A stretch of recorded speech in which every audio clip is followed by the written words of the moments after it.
vous existez. Vous êtes puissamment organisés. Le parti continue d'avoir des problèmes. Il faut vous utiliser pour faire autre chose. Et ce pourquoi nous sommes là aujourd'hui, c'est une autre proposition que je fais pour orienter, pour réorienter votre travail. Et je vous remercie d'avance d'accepter ce travail-là. Parce que le problème que je vous confie à régler, c'est un problème qui aurait été réglé si nous avions été à l'élection et que nous avions été élus. Parce que dès que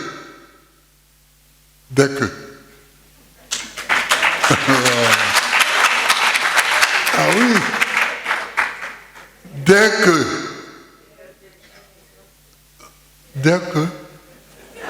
voilà, tous nos camarades seraient sortis des lieux injustes de la détention. Il faut que vous réfléchissiez à ça.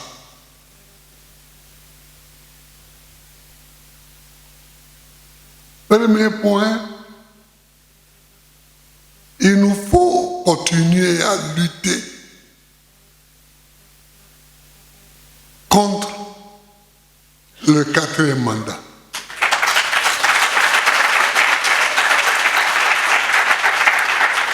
Parce que en Afrique,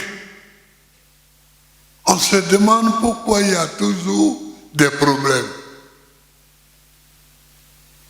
Mais il y a toujours des problèmes. Parce que nous écrivons des textes et que nous ne les respectons pas, ces textes-là. On mobilise des juristes, on écrit des constitutions, on écrit des lois, on les vote, on est fier de les imprimer et de les publier au journal officiel.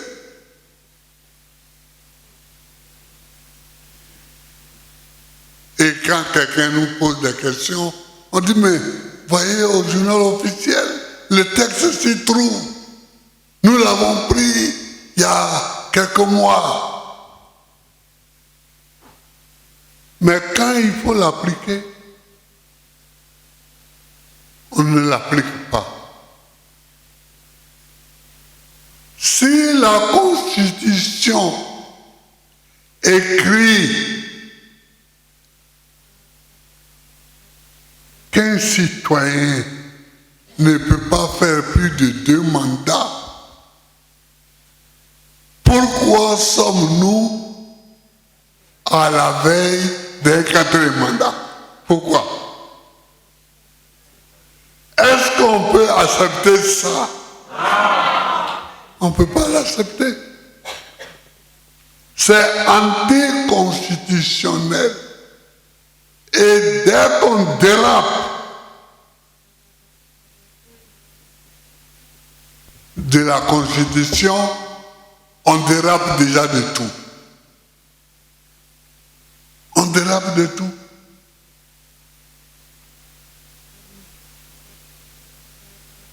Ce sont les Américains qui ont introduit dans leur Constitution 2 mandats. Après, c'est arrivé en Europe.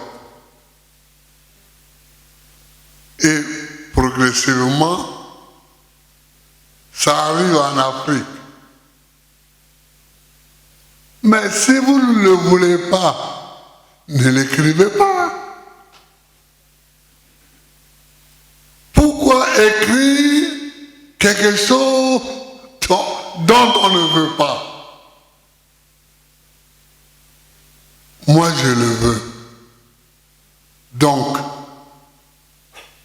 j'ai participé à l'écriture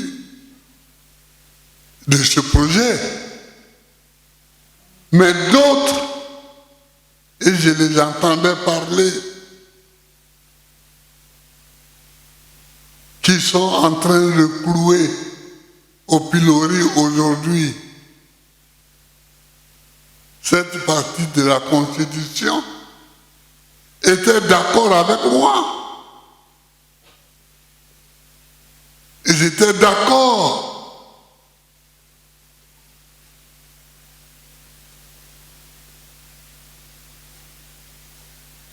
Cette Constitution a été votée avec plus de 80% de voix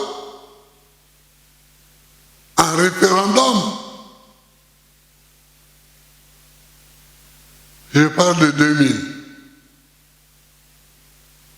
Ensuite, il y a eu 2016.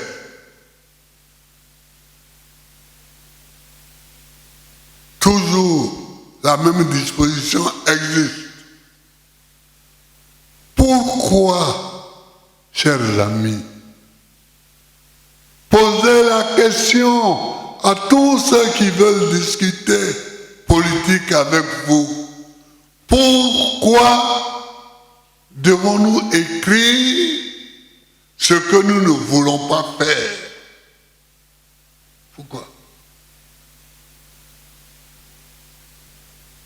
Je ne suis pas d'accord avec ça. Parce que tous les problèmes commencent là.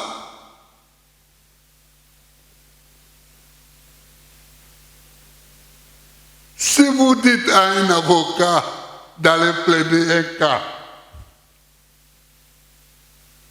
mais l'avocat, il s'appuie sur le droit, il s'appuie sur les lois. Mais s'il va et que le juge dit qu'il n'a rien à faire de cette loi, mais de quoi voulez-vous que l'avocat parle? De quoi voulez-vous que l'avocat parle? Parce que lui, son travail, c'est la loi.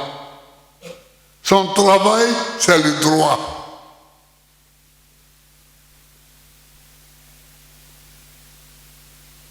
Donc, soyons sérieux. Soyons sérieux en Afrique. Soyons sérieux. Respectons ce que nous écrivons et ce que nous affichons et ce que nous publions. Quelqu'un qui a voté une telle loi ne peut pas être arrivé au pouvoir en 2011 et puis vouloir être encore président en 2025. Il y a quelque chose qui ne va pas là. Il y a quelque chose qui ne va pas.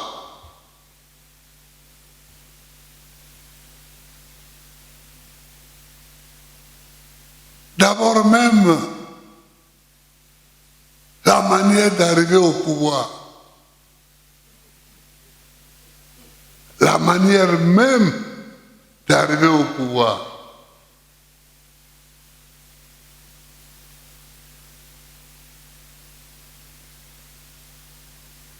Comment une élection a lieu en Côte d'Ivoire. Une dispute éclate entre les deux candidats qui sont au deuxième tour. Chacun dit qu'il a gagné. Que vient faire la France de Sarkozy dans cette question?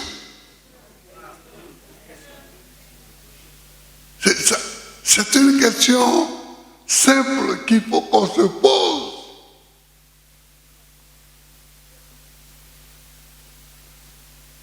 Que vient faire Sarkozy avec ses avions de guerre?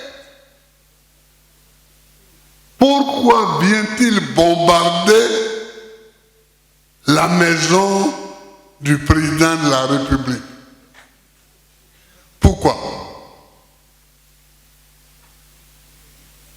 Alors évidemment, une fois qu'on est arrivé au pouvoir de cette manière-là, on croit que on peut tout changer avec des bombes.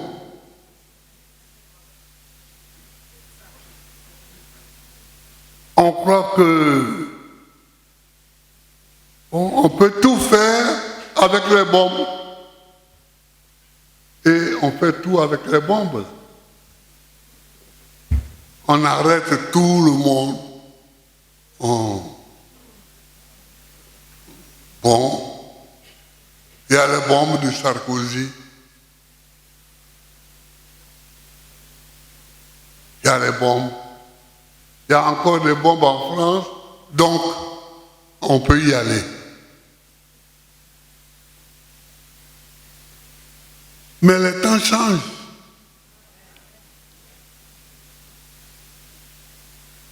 Les temps changent.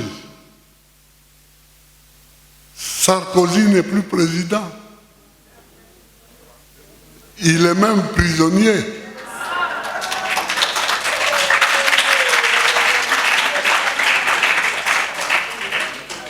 Il est même prisonnier, donc les temps changent.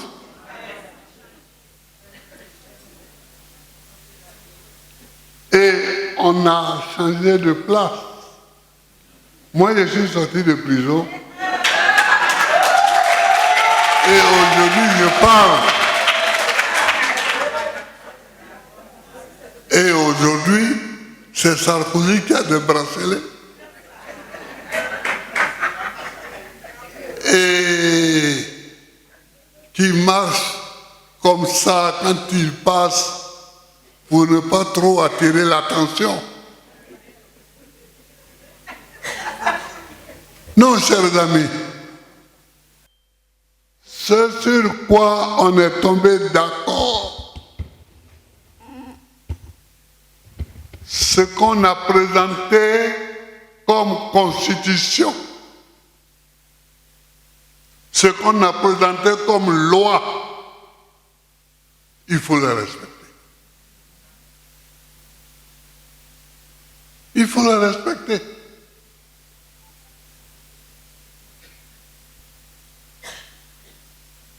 Il faut le respecter. Moi, j'ai dit souvent aux amis avec qui je cause, j'ai dit, mais vous pouvez, son péché, ce n'est pas d'être resté 33 ans au pouvoir, d'être resté président 33 ans. Dans sa constitution, dans la constitution de la Première République, il n'y avait pas de limitation de mandat. Donc, s'il vivait même, il pouvait continuer. Jusqu'à 40 ans, 45 ans. Mais, ce qu'il a fait, contrairement à l'article 7 de la Constitution de la Première République, il a fait un parti unique. Et c'est ça sa faute. L'article 7 prévoyait le multipartisme.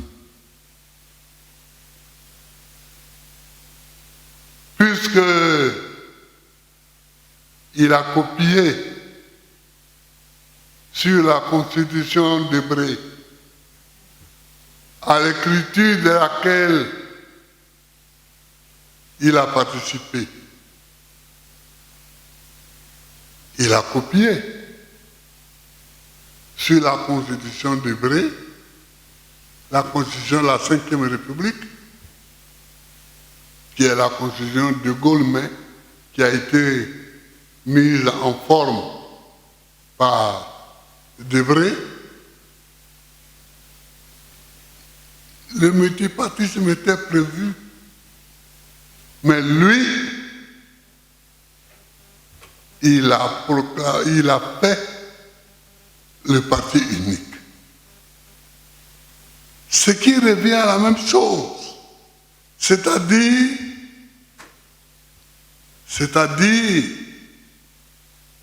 que ce qui a été écrit,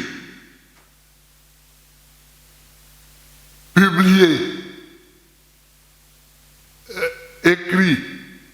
imprimé dans la Constitution, publié au journal officiel, n'a pas été respecté. Il faut qu'on respecte ce qui est écrit. Donc, chers amis, le problème de la lutte contre le 4e mandat est un problème fondamental. Et nous devons continuer le combat contre le 4e mandat. Et nous devons continuer le combat contre le 4e mandat.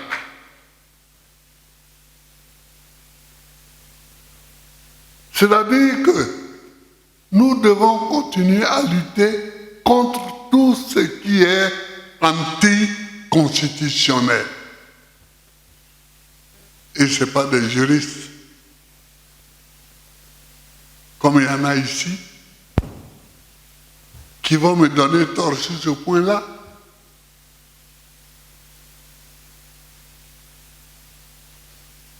Parce qu'on ne fait pas une loi pour faire chic. Je vote la loi, bon, mais ça, c'est pour faire chic, hein.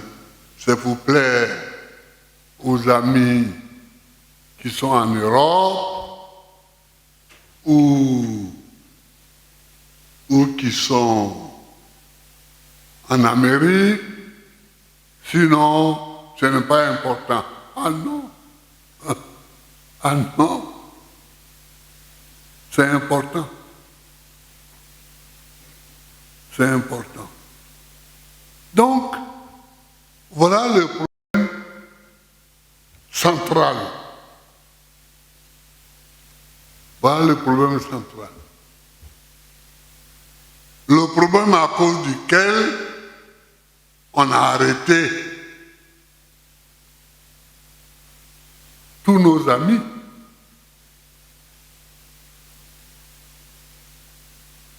Dont les avocats nous ont cité les chiffres, écoutez, et les avocats, écoutez, nous ont cité les chiffres.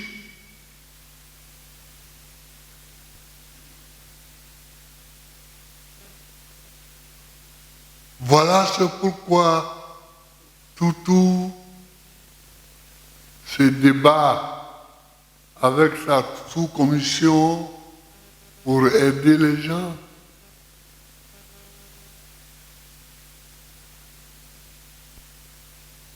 Donc, il faut continuer à lutter. Il faut continuer à lutter. Il faut continuer à lutter contre le 4e mandat. Contre la survenance du 4e mandat. On ne peut pas accepter que dans un pays qui a cette constitution-là, un citoyen veuille faire 4 mandats. Avec cette constitution-là, tu veux faire 4 mandats, mais d'où tu sors? D'où tu sors? Tu es quoi? Et puis tu es qui? Oui, ça dit que... Pourquoi tu vas faire 4 mandats? Donc, voilà le point principal. Ne l'oubliez jamais que ce pourquoi nous sommes rassemblés ici, c'est parce que nous avons lutté contre le 4e mandat. Et parce que nous avons lutté contre le 4e mandat, on a arrêté plus de 1000 personnes.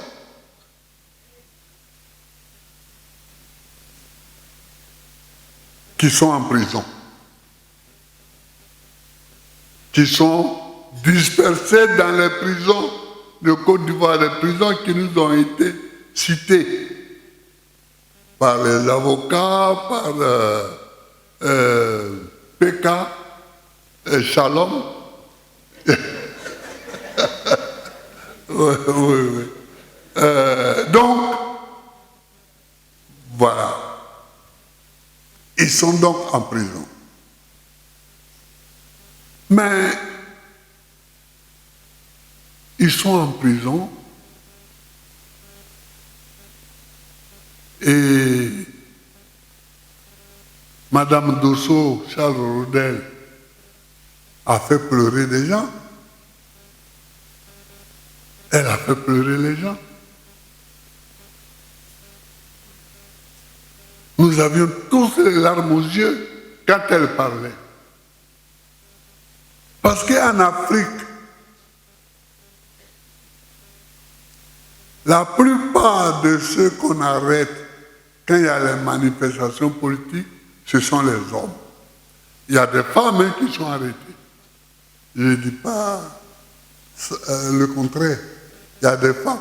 Mais la plupart de ceux qui sont arrêtés, ce sont les hommes. Or, dans la plupart des foyers, ce sont les hommes qui vont au boulot chaque matin et qui rapportent l'argent pour la pitance.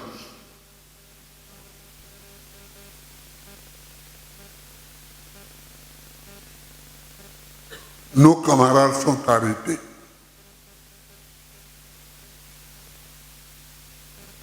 Nos camarades sont arrêtés.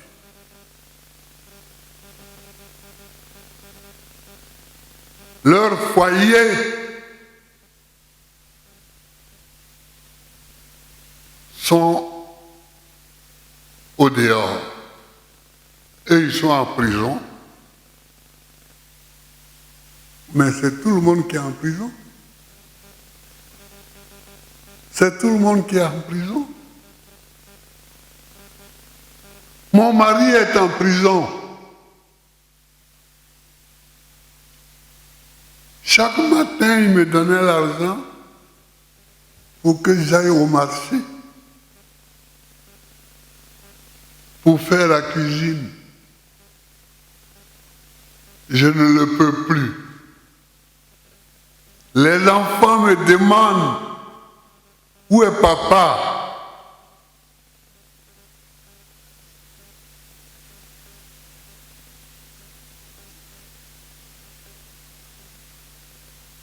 Qu'est-ce qu'on fait? On abandonne? Est-ce qu'on abandonne? Est-ce qu'on peut abandonner?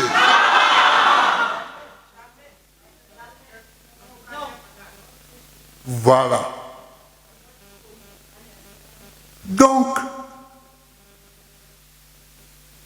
il faut lutter, continuer de lutter contre le 4e mandat. Mais en même temps, il faut assister les familles qui sont à la maison.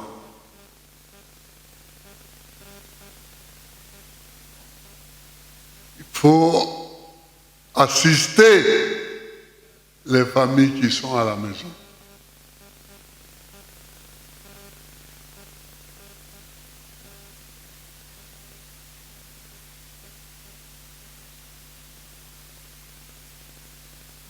Il faut les assister.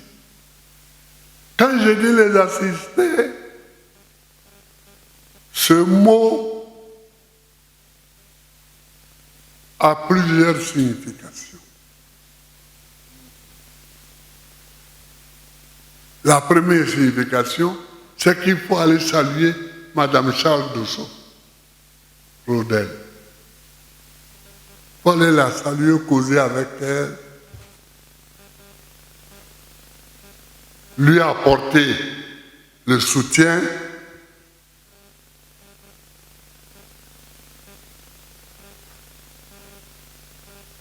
Dosso, je me rappelle, quand il est rentré au gouvernement,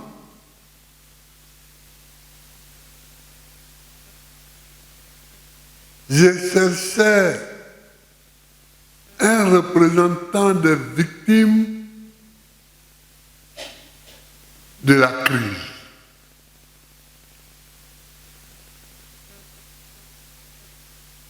En 2010. Et on m'a présenté deux associations.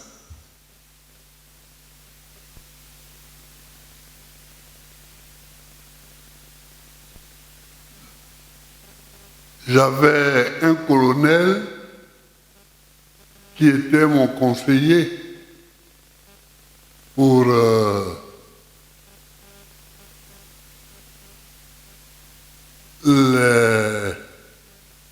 les victimes de la guerre.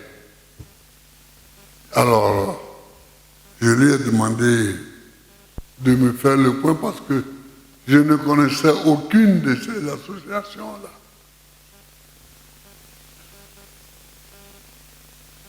Il m'a fait le point et celle de Dosso Charles Rodel était la mieux structurée, la mieux pensée et la mieux tenue. Donc on l'a pris comme secrétaire d'État chargé des victimes de guerre. C'est comme ça qu'il est rentré au gouvernement.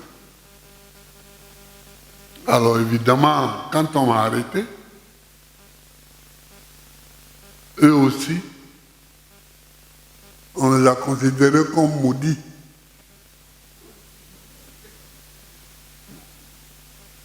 On les a considérés comme maudits.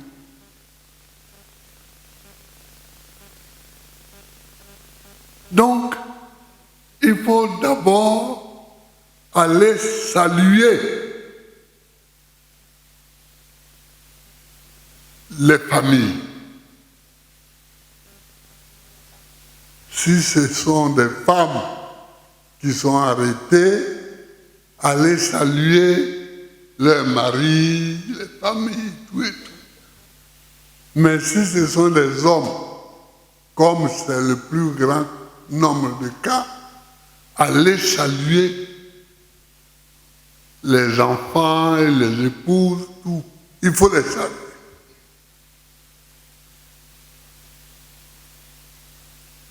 Ensuite, si, comme l'a dit Toussaint, on a un peu d'argent, on se cotise un peu, il faut le leur donner. Il faut les aider. Il faut les aider.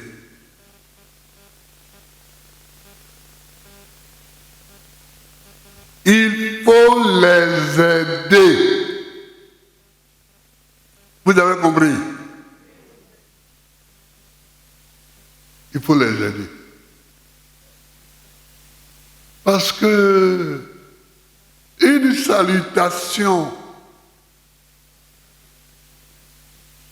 verbale simple. Ça ne nourrit pas son homme. Hein. Ça ne nourrit pas son homme. Quand l'enfant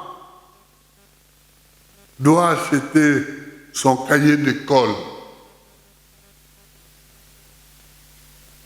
le fait d'être venu le saluer et jouer avec lui, c'est bien.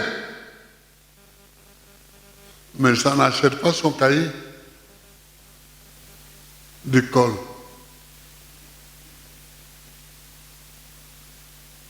Ça n'achète pas son uniforme. Ici, là, quand j'ai voulu supprimer le port de l'uniforme à l'école, ce sont mes partisans qui m'ont le plus combattu. Je sais ce que l'uniforme a fait. L'uniforme scolaire a été institué quand j'étais en terminale, au lycée classique. L'année scolaire 1964-1965.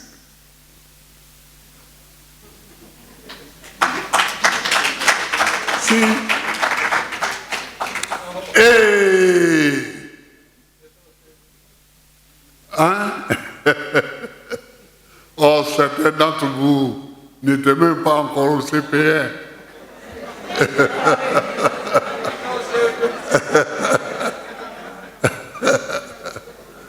Oui, donc, quand on a institué l'uniforme, moi, je n'avais pas d'argent pour acheter un uniforme.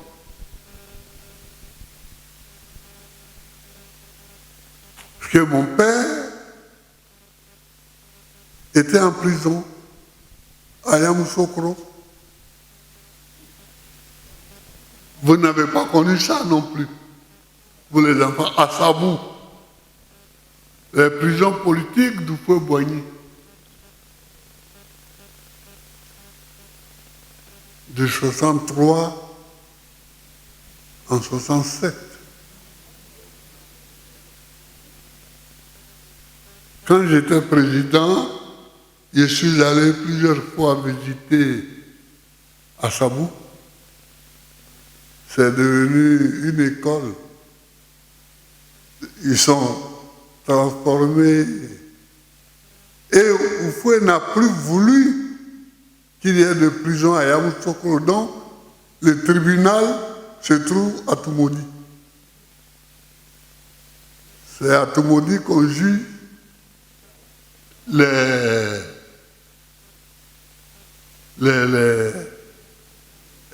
cas, quoi, de Yamoussoukro. Et j'avais pas. Et un matin, j'allais en classe, je quittais le dortoir pour aller en classe. Et les surveillants m'ont appelé.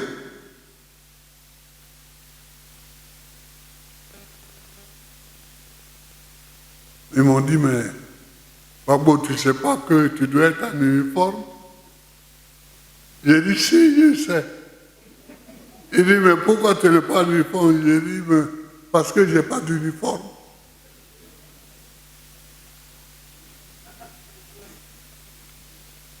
Mais ils m'aimaient bien, les surveillants.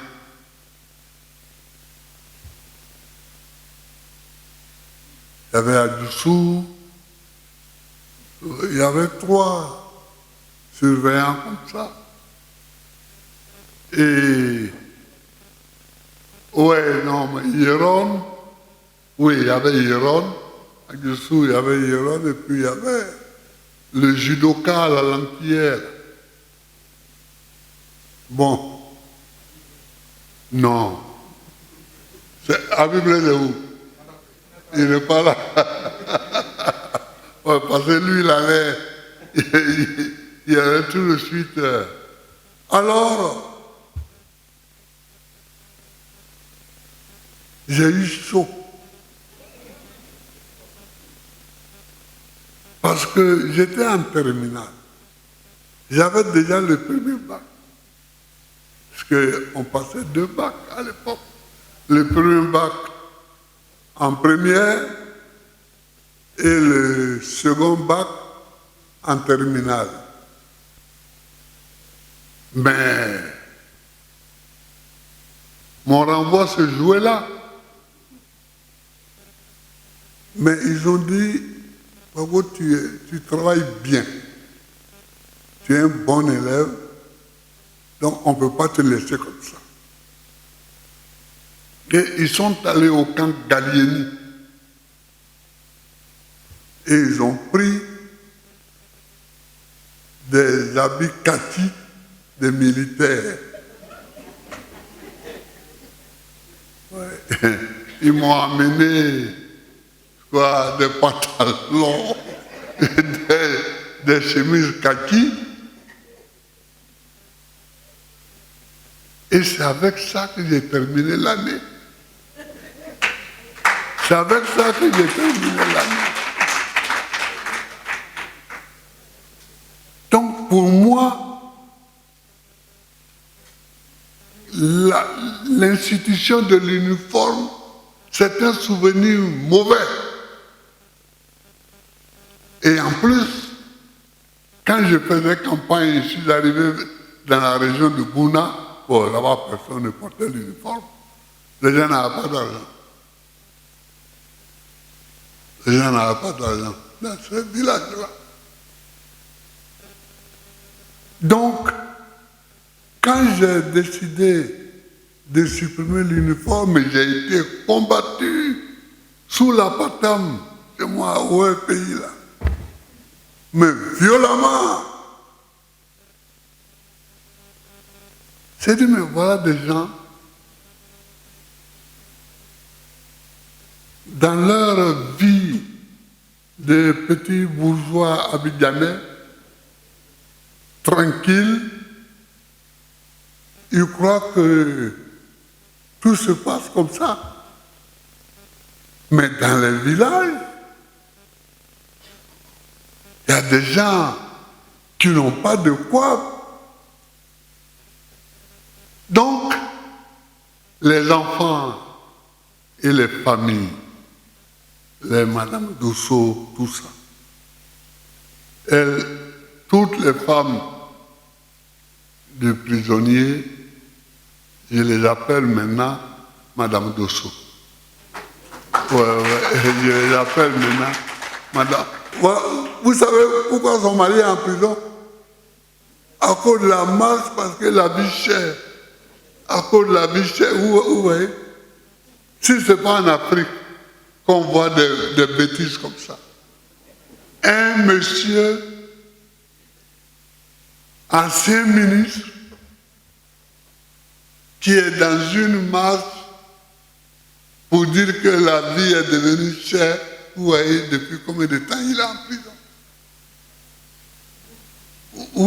Est-ce que vous voyez ça? L'incongruité de la vie politique en Afrique.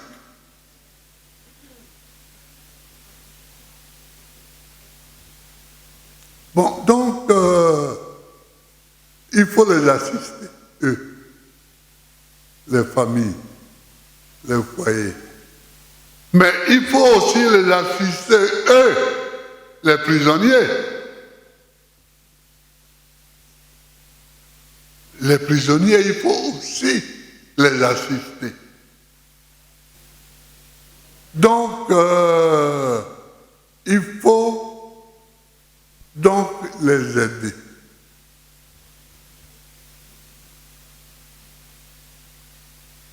Non seulement les aider, les assister, ça veut dire leur rendre visite, parce que les avocats ne suffisent pas. Les avocats, ils font leur travail, ils les assistent, ils les défendent, etc. Mais il faut leur rendre visite et il faut leur apporter aussi des vivres ou des biens. Les représentants des droits de l'homme, je vous remercie d'être venus, mais je vous demande de nous aider. Hein? Je vous demande de nous aider. Pas d'être partisans. Non, ce n'est pas ce que je veux de vous. Je ne veux pas vous compromettre. Mais que vous disiez la vérité. Que vous disiez la vérité. Que vous disiez la vérité. Il faut dire la vérité. Quand vous dites la vérité, ça nous aide beaucoup. Ça nous aide. Parce que on ne peut pas défendre des cas si soi-même on se met dans le mensonge. Donc nous, on n'a pas intérêt à se mettre dans les mensonges. On a intérêt à dire la vérité. Et on attend de vous que vous disiez la vérité. Chers amis, c'est ce que j'avais à vous dire ce matin.